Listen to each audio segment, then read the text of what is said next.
Le prophète alayhi salatu wassalam, il disait à Abu Bakr et à Omar, si vous voyez Ouais, une personne qui s'appelle Ouais, allez le voir et demandez-lui de demander pardon à Allah pour vous. Regardez, subhanallah. Si vous voyez Ouais, allez le voir et demandez, dites-lui que le prophète alayhi salatu wassalam lui passe le salam. Dites-lui que le prophète lui passe le salam. Et demandez-lui d'invoquer Allah pour vous. Qu'il demande à Allah de vous pardonner. Omar, toute sa vie, il l'a cherché. Wallahi, toute sa vie, Omar ibn Khattab, il a cherché Ouais al-Qarani. Il l'a vu à la fin de son califat. Quelques années avant de mourir. Quand il l'a vu, il l'a trouvé. L'histoire, elle est longue. Il lui dit, est-ce que c'est toi, Ouais? Ouais lui dit, non, qu'est-ce que tu me veux? T'es qui? Il dit, moi, je suis Omar ibn Khattab. Il dit, qu'est-ce qu'il y a? Et il lui dit, le prophète, il m'a dit tout cela, tout cela. Ouais, il commence à pleurer. Il lui dit, pourquoi il a dit ça? Qu'est-ce que j'ai fait? Et il lui dit, le prophète, il nous a dit, si on te voit que tu demandes pardon à Allah, et que tu avais la peste et que tu as été guéri, excepté la taille d'une pièce dans ton dos, parce que tu avais une mère, et que tu as été bon envers elle. Ouais al-Qarani, à l'époque du prophète, alayhi salatu wassalam, il était croyant. Il n'est pas parti voir le prophète, il ne s'est pas déplacé. Pourquoi? Parce qu'il avait une mère, il ne voulait pas l'abandonner. Il voulait rester avec sa mère, subhanallah. Regardez, il voulait rester avec sa mère, il ne voulait pas la laisser toute seule. Pour ça, le prophète, alayhi salatu wassalam, a été informé par Allah Azza wa Jal que cet homme-là était un homme pieux. Et Omar, il est parti le voir et il lui a dit, et Ouais lui a dit, moi je vais demander pardon pour toi. Toi tu es Omar ibn Khattab, je vais demander pardon à Allah pour toi. Il lui dit, oui tu demanderas pardon à Allah pour moi. Pour vous montrer la valeur des parents. Allah il nous interdit de faire de dire la moindre phrase. Le moindre mot. Fi, ça n'a aucun sens. Ça n'a pas de sens. Fi c'est une onomatopée, c'est un son.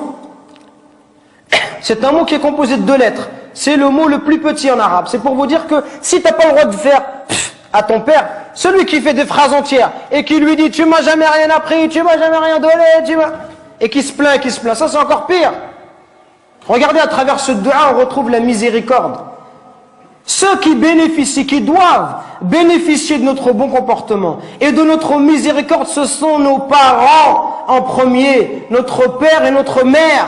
C'est eux qui doivent profiter en premier. Nous aujourd'hui avec les frères, on est masha'Allah. Un frère te dit viens emmène-moi à Anvers, tout de suite tu l'emmènes à Anvers. Emmène-moi à Bruxelles, tu l'emmènes tout de suite. Par contre ton père te dit viens me rendre un service, tu lui dis j'ai pas le temps, ya abi, demain, après-demain. On n'est pas disponible pour nos parents, subhanallah. Regardez ce dua. Oh Allah, fais leur miséricorde comme ils m'ont élevé tout petit, subhanallah. Quand tu auras des enfants, tu vas comprendre, subhanallah. Quand ton fils il pleure la nuit, les parents ils dorment pas. Peuvent pas dormir, subhanallah. Au moindre bruit de l'enfant, il se réveille. Les parents, ils sont capables de se priver pour donner à leurs enfants. Ton père, combien de nos parents, ils se sont levés, subhanallah, à 5 heures du matin, à 4 heures du matin. Ils ont fait même 2 travails, exprès pour pouvoir nous donner ce qu'eux, ils n'ont pas reçu. Exprès pour nous acheter des chaussures Nike ou nous acheter de la marque. Pour nous donner ce qu'eux, ils n'ont pas connu dans leur enfance. Eux qui sont venus à 13 ans ou 14 ans en France. Et nous, subhanallah, on n'est même pas capable de leur rendre tout ça. On doit être miséricordieux avec nos parents.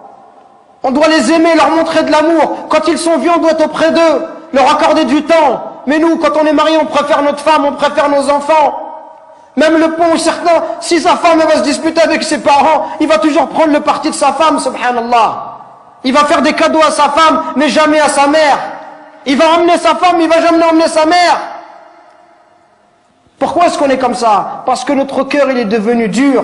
Al-Hassan al-Basri, rahimahullah, le jour où sa mère, elle est décédée, il pleurait. On lui dit, ya Hassan, t'es un imam et tu pleures.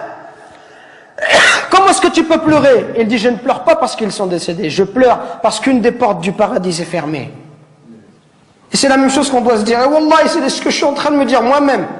Qu'on parle, conférence après conférence, khutbah après khutbah, et on dit comportez-vous bien, comportez-vous bien. Et wallah, on est insouciant avec nos parents. Jusqu'au jour où nos parents vont mourir, et là on dira subhanallah, j'aurais voulu faire le bien, j'aurais voulu rester auprès d'eux, j'aurais voulu les accompagner, j'aurais voulu les consoler, j'aurais voulu les aider comme ils m'ont aidé, leur donner comme ils m'ont donné, patienter avec eux comme ils ont patienté avec moi.